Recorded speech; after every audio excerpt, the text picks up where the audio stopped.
Hello again, this is Earl Silverman, Editor-in-Chief of the Journal of Rheumatology, highlighting a paper of particular interest to our readership that will be published in the November 2021 edition of the journal. The article I have picked for my interview is entitled "Higher Serum Uric Acid Levels Are Associated with an Increased Risk for Sudden Cardiac Death," and is by Colantonio and colleagues from the University of Alabama at Birmingham, USA, University of Otago, Dunedin, New Zealand, Larner College of Medicine at the University of Vermont, Burlington, USA, Wake Forest School of Medicine, Winston-Salem, USA, and the Weill Cornell Medical College, New York, USA. The paper is now available on the journal's website at jroom.org for viewing, as is an editorial regarding this paper entitled "Serum Uric Acid, a Murderer or Bystander for Cardiac-Related Mortality" by Dr. Chen-Wei Liu from the National Defense Medical Center, Taipei, Taiwan. Today, I'm pleased to be speaking to Dr. Lisandro Colantonio, Dr. Kenneth Saag, and Dr. Ryan Irvin about the association of serum uric acid levels in sudden cardiac death. And I want to thank all three of you for taking the time to speak to me and our listeners. So let's begin with the questions. The article uses the Regards study to examine the use of the issue of serum uric acid levels and sudden cardiac death. Could you please briefly explain the cohort to our listeners? Yeah, so the data from this manuscript is set in the Reasons for Geographic and Racial Differences in Stroke study. And it's a longitudinal study that's based out of the University of Alabama at Birmingham. This is a very general population representative cohort of Black and white adults who were at least 45 years of age when they were enrolled. They're enrolled from all 48 states in the continental U.S. There have been two study visits so far. The baseline one was started in 2003, and everyone that was enrolled was completed by 2007 for about 30,000 participants, 60% Caucasian, and about 40% Black. The cohort has been followed for over about 15 years now for cardiovascular events, including stroke and CHD. At baseline, the participants were had an in-home study visit, and during that visit, there were samples collected and stored for future analyses. In this particular study, we've used a case cohort design, and that's a nested design that is often really useful when you want to collect extra exposure data, especially biomarkers, especially when they cost extra resources. So this is just a subset of the study where we have a representative sample of controls, their random sampling of controls, and then we're comparing them to participants that have had some event of interest. And I think these participants were selected for stroke, and so again, the extra biomarker we measured here for this case cohort design was serum urate, and it was measured from the blood samples that were collected at baseline. Thank you. Let me just add that, Regards is really a unique prospective cohort that is of sufficient size and generalizability to be really useful for doing these sorts of analyses. We have experience in gout with the Nurses' Health Study that Ken Choi has really pioneered in looking at risk factors, etiologic risk factors for gout. And it's really wonderful for rheumatologists to collaborate with these large prospective cohorts, since we can answer questions and studies that really weren't necessarily designed to look at room things, but where the power is there and the data is sufficiently detailed to allow these sorts of analyses. No, it's fantastic. It's great to see more than one large cohort for these studies to validate findings, a little bit different demographics, et cetera, et cetera. Absolutely. Thanks. So could you please summarize the findings of your study? Yes, sure. So our analysis was restricted to participants without a history of coronary heart disease or CHD at baseline. And what we found was that higher levels of serum urate were associated with an increased risk for sudden cardiac death during follow-up. So coronary heart disease is a common cause of sudden cardiac death, but nobody in our study has coronary heart disease at baseline. And also we found no association between serum urate levels and the incidence of coronary heart disease during follow-up. That may suggest that the association between serum urate and sudden cardiac death may be independent of the development of coronary atherosclerosis. So there is no need for the presence of coronary atherosclerosis for serum urate increase the risk for sudden cardiac death. Thank you. Those are very interesting findings and what impressed me about it. So this is a question for the stats challenged person who is me in this case. And I did look it up after I read your article. So briefly for our audience, just in case there's other people like me, could you just find the term splines and explain how and why splines were used to interpret data rather than other types of regression analysis? Yeah, it's a good question, very technical question. So when we have a continuous exposure, like for example, serum urate, we always are concerned about whether there are maybe thresholds in the association with outcomes and what is the best way to model that variable. We need to create categories if we can use that variable as a continuous variable. So we use a spline here as exploratory analysis before conducting the final models to understand what could be the best way to model the association between serum urate and cardiovascular outcomes. So splines are just mathematical functions that allow to graphically represent the association between the exposure and the outcome at different levels of the exposure. So in this way, we can see if there are thresholds above which or below which a change in the exposure is no longer associated with a change in the outcome. So go ahead. In our analysis, the exposure was serum urate, and we found no threshold. That means that each unit increase in serum urate was associated with a further higher risk for sudden cardiac death. And that helped us to determine that including serum urate as a continuous variable in our models was appropriate. So rather than, again, trying to simplify it for people like me, rather than coming in with predetermined thresholds and changing, you're letting the data drive this, which I've always been taught by biostatisticians is look at the data and let the data drive how you look at it. So that's correct. Thank you. In the article, you proposed 4 models regarding the association of serum uric acid levels, sudden cardiac death, and incident coronary artery disease. I personally find it difficult to understand a take-home message, which we all want. I hate to say that, but we all want take-home messages that we can understand when more than one model of is used, where you adjust for different variables. So really, at the end of the day, for model 4, you adjust for so many variables including genetics. And so what does it mean, and where is the message here that maybe I missed? Hopefully. Okay. That is a very good question.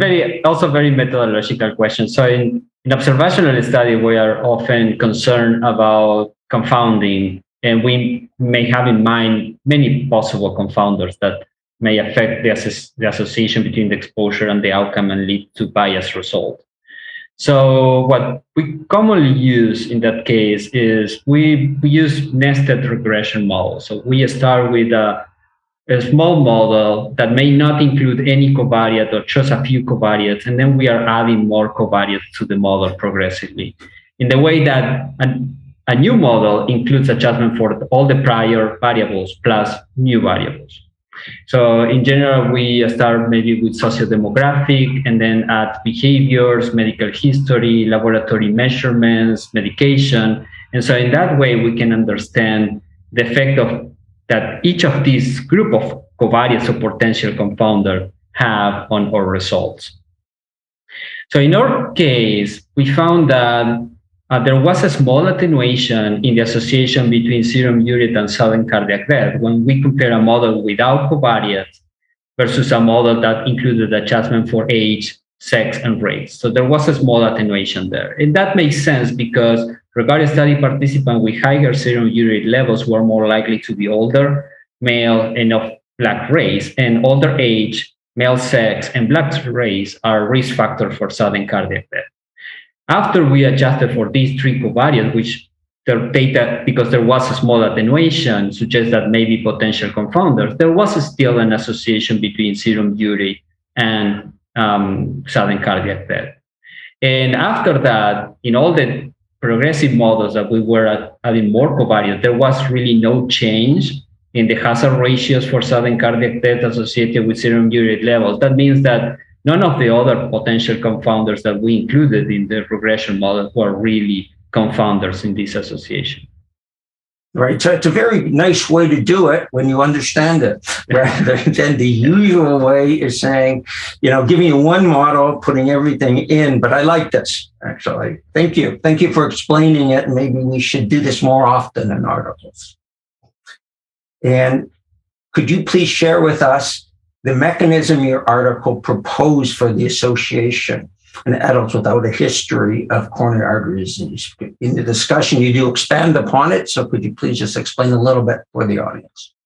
Yeah, that is a really very good question. It's a very hard question to answer. So there was a prior study in China that suggests that men with higher serum urate levels had higher prolonged QT interval.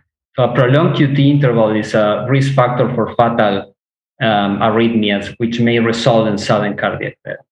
So in our study, we adjusted for prolonged QT interval, and there was no change in the association. So this suggests that among regard study participants, the prolonged QT interval was not the explanation why those with higher serum urate levels had a higher risk for sudden cardiac death. With that said, cardiac arrhythmia may be still a mechanism that may explain the association between serum urate and sudden cardiac death. So cardiac arrhythmia, particularly ventricular arrhythmias, are a frequent cause of sudden cardiac death, and they may occur independently of the presence of coronary atherosclerosis. So in regards, we only have one electrocardiogram that was conducted at baseline, and many arrhythmias may be sporadic. That means that it may be not detectable through a single electrocardiogram. So people with higher serum urate levels may have higher presence of ventricular arrhythmia that may have resulted in sudden cardiac death. Inflammation, in fact, that may be secondary to high levels of uric acid levels have been shown to be able to trigger ventricular arrhythmias that can be fatal in animal models. However, unfortunately, with our study, we cannot really determine what is the real cause of this association, but we think it's an important issue and deserves further investigation for sure. Yeah, let me add, Dr. Colantonio, that biological plausibility is important. I mean, we all know of associations where biological plausibility doesn't play out to a real causal relationship, but the absence of it is troubling. And it's good that we have a potential mechanism in mind, but like many studies, one of the outcomes of this one is new questions and new study designs that we need to think about and undertake as the next step in the process. So the team has been thinking about what to do next to further understand this with even more detailed data that might not yet exist. Well, thank you. I think I agree 100% that it's so nice to have a potential mechanism. Now we just have to prove it rather than throwing our hands up and say, oh, that's interesting. So, okay, well, thank you. And is there anything we missed, that any closing comments any three of you would like to make?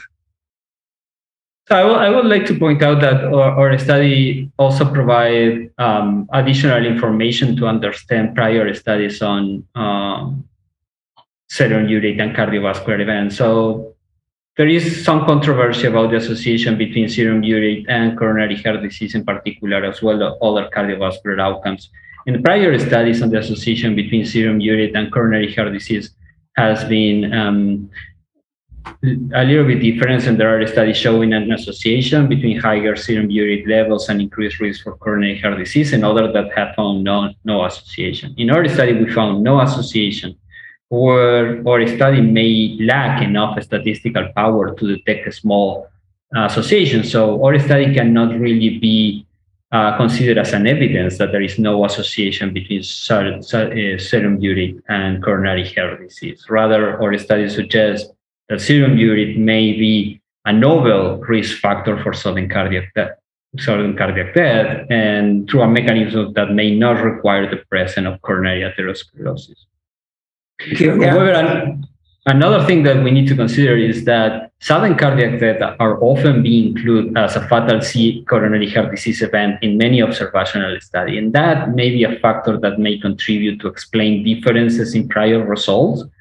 So particularly those studies that only includes fatal events may be enriched, maybe include a large proportion of sudden cardiac death, and therefore may be more likely to find an association between serum urate and coronary heart disease event, as compared with studies that include more non-fatal events. Okay, thank you. Thank you for adding. Very important. Yes, I don't think this is the final chapter at all on this association between hyperuricemia, gout, and cardiovascular outcomes. It's been a topic of rich controversy. Mendelian randomization studies and other designs that are very sophisticated have suggested that maybe this is not causal, but there really are many unanswered questions, and I really applaud Lisandro and Ryan and the team's efforts in trying to understand this issue about sudden cardiac death, which is something that really has been underexplored in this particular relationship. Thank you. Yeah, I mean, it just adds more to this controversy, and hopefully one day we'll get a little better answers, but this is leading to it. Thank you. Ryan, would you, any further comments?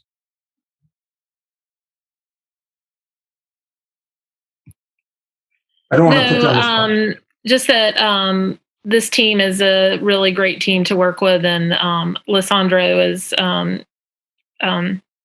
really a talented investigator, and we're lucky to have him involved with the REGARD study. Well, thank you. And I want to thank you for very interesting, hopefully thoughtful, that people think about the study and lead to even more studies, which is what we always want. We always know we never have the answer. But we move the field forward and lead to more and more questions. So I want to thank all three of you, Drs. Lisandro, Colantonio, Dr. Ken Saag, and Dr. Ryan Irvin, for taking the time to speak to me and helping us better explain, or at least putting out potential reasons for the association of serum uric acid and the risk of sudden cardiac death. Of course, no study can answer every question. And to our viewers, please read the full-length article.